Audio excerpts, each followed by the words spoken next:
Hey there, it's Gregson. Welcome back to Shifting Lanes. Today we're talking about the Jeep Grand Cherokee and what you need to know about this car before you buy it, research it, or compare it to others in its class. And even if you're not in the market for one, stick around and watch all the way to the end because there's some really interesting information I found when researching for this video that you may have never known before. And while you're at it, don't forget to hit the subscribe button if you liked the video at the end and give it a thumbs up.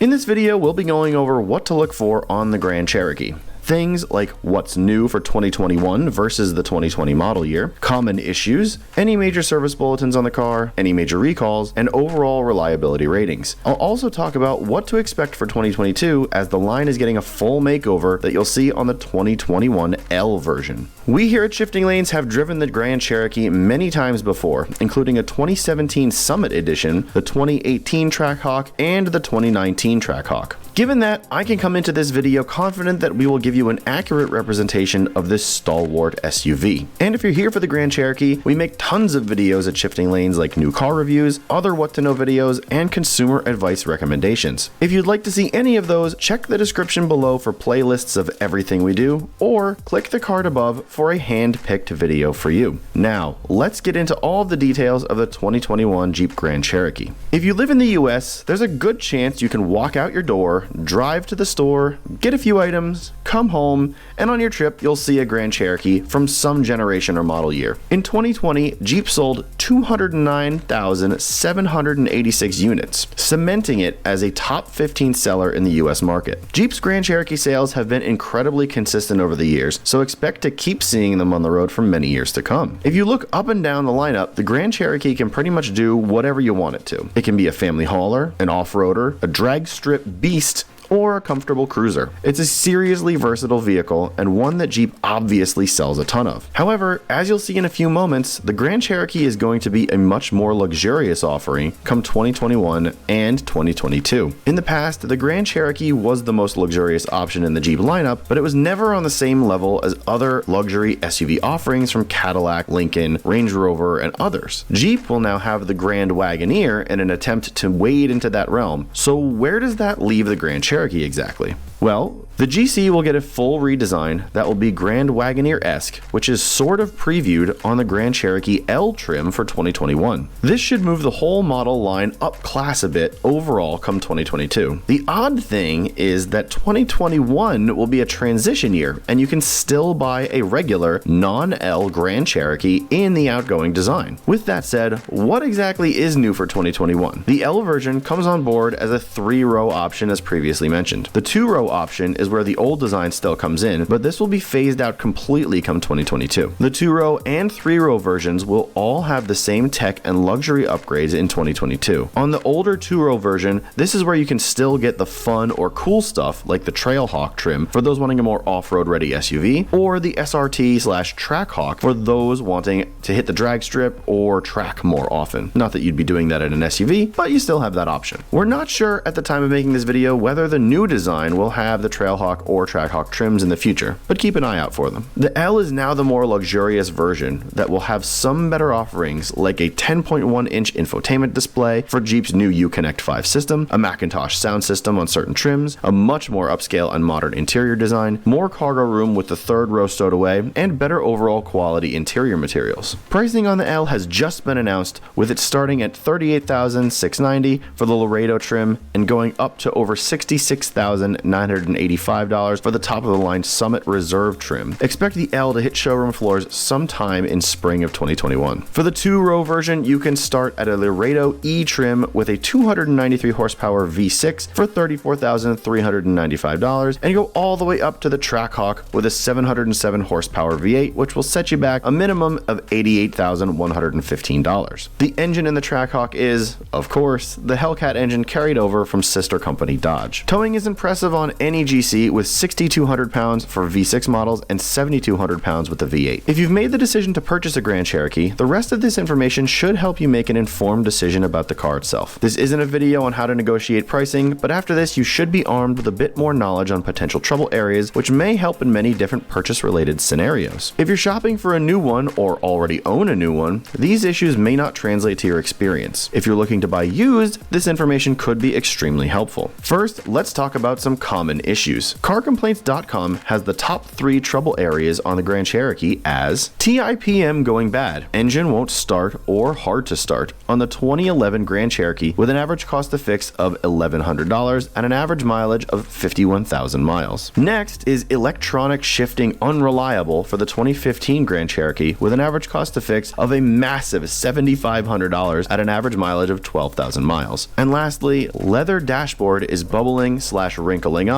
on the 2011 Grand Cherokee with an average cost to fix of $1,600 at an average mileage of 60,000 miles. It's worth noting that they also rate the 2011 model year as the worst year with the most complaints and issues reported. They also have a stamp on their website that says avoid like the plague, so it's probably good to just not buy a 2011 Grand Cherokee. Of course, these are all issues with older Grand Cherokees, but sometimes issues do carry over to newer models and generations. Just keep your eye out for these if you own a late model GC or intend to purchase. Research does show that these issues aren't as prevalent or even happening at all in late model vehicles. Next, let's talk about the technical service bulletins or TSBs for the Grand Cherokee. If you didn't know, a TSB is a communication from the manufacturer, like Jeep, that document recommended procedures for repairing vehicles, and they happen when there are several occurrences of an unanticipated problem. For example, if consumers keep reporting that their doors won't lock because a wire in the door is known to disconnect and it's happening across many different shops or dealers, the manufacturer will look into it, and if there's a fix, issue a TSB so that if it happens again, the fix is easily understood and rectified. The manufacturer may also find fixes proactively and issue a TSB if the fix does not require a recall. For the Grand Cherokee, there are hundreds of TSBs listed for many different model years. However, it's important to remember that this isn't necessarily a standard for reliability. Almost all cars have dozens, if not hundreds of TSBs for each year they are produced, so take this into consideration when doing your research. For the Grand Cherokee, I won't go into all of the TSBs they list, but if you're more DIY inclined, it's worth poking around in the TSBs should you find something wrong with your vehicle and want to fix it yourself. You may find a TSB with a fix you need and could save yourself hundreds in repair costs with the right know-how. The majority of the TSBs I found were related to electrical or engine related issues. On that note, let's talk about any active recalls that the Grand Cherokee has outstanding. Given that it has over 30 model years under its belt, the Grand Cherokee has many recalls and they will all be logged at the National Highway Traffic Safety Administration or NHTSA. You can find all of this information on nhtsa.gov or other sites that list this information publicly. I won't go into all of the recalls as they warrant their own video, but here are a few of the major ones to watch out for and the model years they relate to. For the 2014 to 2018 Grand Cherokees, cruise control cannot be canceled. If the vehicle maintains its speed or accelerates despite attempts to deactivate the cruise control, there would be an increased risk of a crash. What this means is basically your cruise control will take over the car and continue on its merry way at the speed it's going or with the potential for acceleration, and you won't be able to turn it off, like at all. As we know, with past unwanted acceleration crashes with Toyota products, this could be a potentially deadly scenario. Next, for the 2014 Grand Cherokee, alternator may fail, resulting in engine stall. If the alternator fails, the vehicle may stall without warning, increasing the risk of a crash. There is also the possibility that the alternator may short circuit, increasing the risk of a fire. Fire is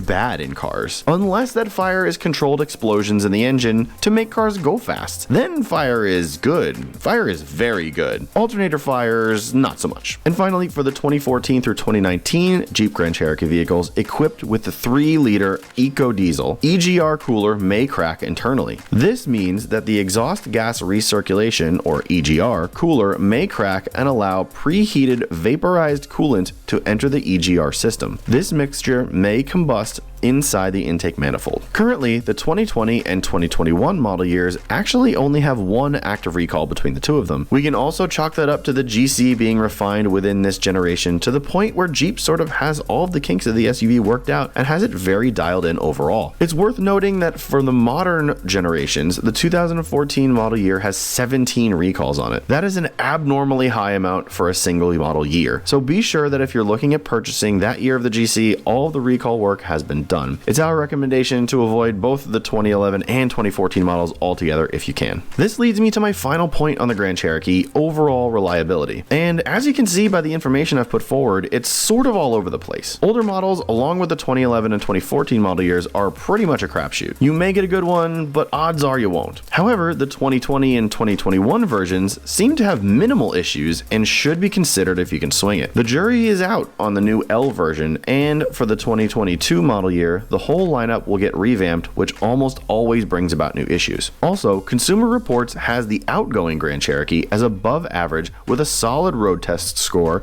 and high owner satisfaction scores. When researching, Consumer Reports is a great resource for reliability ratings and complaints, as most of these are user or buyer reported. However, it's worth noting that this is a paid service and you'll need to pony up a subscription to unlock all of their ratings. Given that, I can't show you their report, but I can note that their report does match up to the NHTSA bulletins, complaints, and recalls, with most of the later models being very good. Other websites and journals also have the newer GCs listed as above average reliability as well, given public information on the car. With all of this being said, do we recommend you still go in to buy the Jeep Grand Cherokee if you made the decision to purchase? That answer is a yes, but just be cautious. We recommend looking at a 2020 or 2021 next year for the older generation if you don't need 3 rows, as there should be some leftover stock at a discount. If looking used and you can swing it, 2017 through 2019 are also good years to look at. All of the later model GCs seem to have minor issues, if any at all. And again, avoid 2011 and 2014 like the plague. If any of these issues I mentioned do crop up, or even new ones, you will still likely have a factory warranty on a newer model to cover you should anything happen, so go ahead and shop with confidence. With all that said, I hope that this video does help you in making your buying decision a bit easier, or has made you a better informed owner. If you want to follow us outside of YouTube, you can find us at Shifting Lanes on Facebook and Instagram, where we post about the cars we review, our personal cars, and industry news and adventures. And don't forget, if you did like this video, please hit the subscribe button and give it a thumbs up. It really helps us out and tells YouTube that you want to see more videos just like this. Again, my name is Gregson. Thanks so much for watching, and I'll catch you next time.